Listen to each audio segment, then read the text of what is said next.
Hi, this is Chad Gillis with Everglades Survival, and today I'm building a bushcraft kit for myself. I gave my last one to a friend's kid, and I'm also building one for Redbeard at Ragweed Forge. That's where I get all my moras at. Usually don't use red with the burlap bags, but I'm going to go for red bag with full red beard. Just kind of makes sense. Decent burlap, and this is kind of a foraging bag. And the smallest of the kits go into this, and they start around $40. So the very basic fire building kit. So with my kit, I like to have crafting implements so I could build a shelter, a fire, or do different types of things if I needed to. With me, if I'm on a backpack trip, would be this Mora Pathfinder. It's lightweight, but does quite a bit of heavy work for a knife this size. Don't really chop with. It's not a great chopper, but it will do decent batoning, nothing crazy. So that's on my hip, or if I'm canoeing, I've got a huge advantage. I can take something like this Condor Kukri, very heavy duty, does a lot of work. So my fire kits and bushcraft kits are designed kind of around that I have the Pathfinder or a Kukri or my Grants Force Brooks axe, a big tool behind it. So these are the kind of smaller, small to medium-sized tools, you know, with the knife starting at the Eldris, and you can go with a Cans ball, you can go with, you know, a companion, different levels, different grades, different steels, different grinds. You can kind of pick and choose and mix and match. So I start with an Eldris since I've got the bigger blades with me. I like the Eldris a lot. It's a great crafting knife. It's just really, really nice. It has the Scandi grind toward the handle and the full flat grind feature toward the tip. Just a great handle, very comfortable.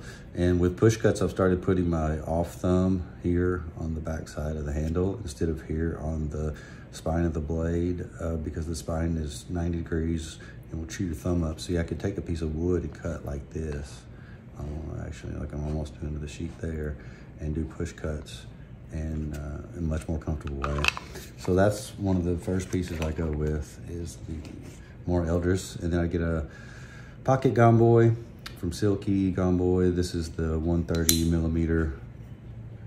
It's great for crafting, for making fireboards, for building shelters, for even making fires, as long as you're not dealing with 6-inch thick logs and stuff like that. It does quite a bit of work for a small saw. Then you have the fireboard and spindle set. That comes in every kit, and that's what everything is based off of, is having a fireboard and spindle kit and a fire striker and flint and steel and big lighters, at least, if not matches too. So these items are going in. Big lighter goes in.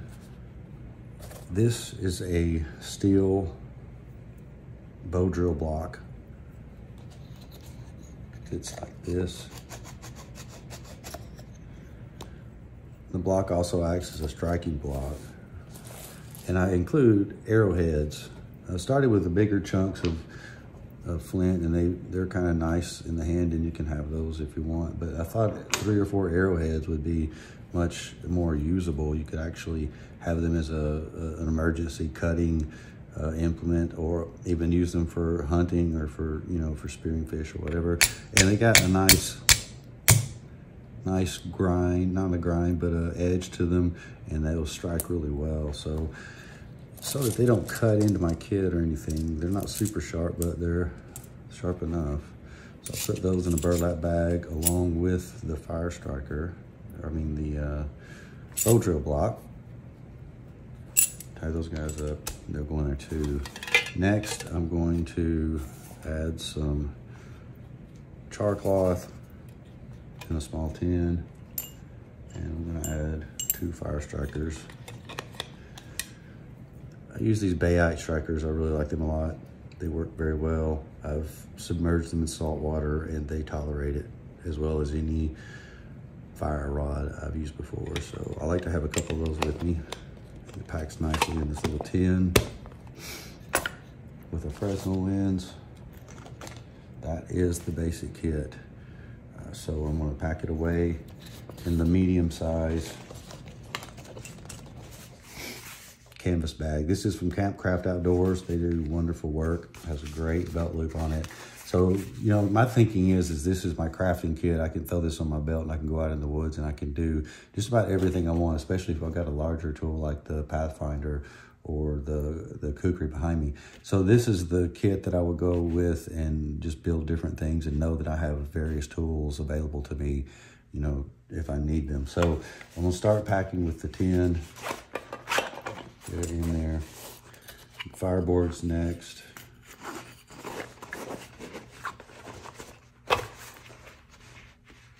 Then the spindle. Then the gone boy. Should I say pocket boy?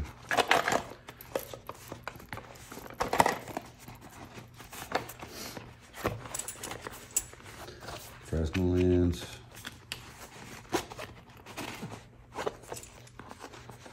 Flint and steel kit.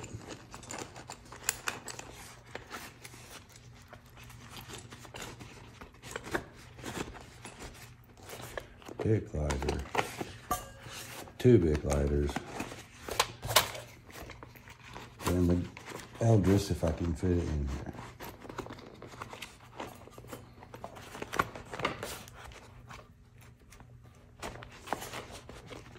You know, and for me, when I get out in the field, I would take this kit apart, disassemble it, and have different implements in different, you know, places, different, you know, pockets. Might keep my Bic lighters in my hat even to keep them dry if I think I'm in a rainy situation. But, you know, I disassemble, put the knife on my neck or on my belt. The saw will stay in here. Most of the fire starting implements will stay in here. But this medium-sized pack handles it well, and it's something you can just throw in your vehicle or toss in your pack and know that you have those tools available for you. So that's mine. And, you know, like I said, it goes more Pathfinder, kukri, and then to the axes. So that's kind of how I step up in levels.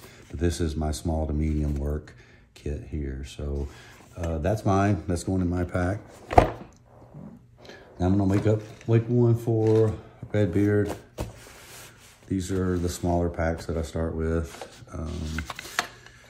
They're not quite long enough to hold the fireboard, but I'm not gonna saw the fireboard off because you could probably get maybe, you know, 2 more drill spots on there by me leaving it long. So I leave it a little on the long side because I think that it just gives you more wood to work with. So I'm also going to include in his kit, I want to include a fire steel. I want to include some arrowheads, bow drill, socket. He's got knives. That's where I buy my moras. He's got saws. Pretty sure he's got char cloth and steel, but here's what I'll do. Take my fire steel out, leave that char cloth, put his bow drill socket in there. So here's the basic kit. Those 2 pieces. And then take these little burlap bags. This is an old piece of flint I was using. Put in 4 arrowheads. I'll time that off. So there it is, the fireboard, the spindle, flint and steel, char cloth, and fire steel. So you've got different ways to make fire there. You can, like I said, pitch in a couple lighters and some matches, and you should be able to go for maybe a couple of years even before you need to restock. Depends on how often you're out in the woods and if you swamp and those types of things. So, but for me, that's what I use and what I've developed in the last like 23, 24 years here. And this stuff works for me. So I try to get these items, you know, make a little bit of money off of each of one instead of a lot of money off of one item. And that way I can keep the cost lower than you could actually buy these implements on your own. So I hope you enjoyed the video. If you want more information about the kit, feel free to check me out on Etsy.com. It's just Everglades Survival. You can also reach me at ChadEugeneGillis@iCloud.com and check out my Everglades Survival YouTube channel. It's called Everglades Survival. And thanks for watching. Please hit like and subscribe, and I'll see you next time. Bye.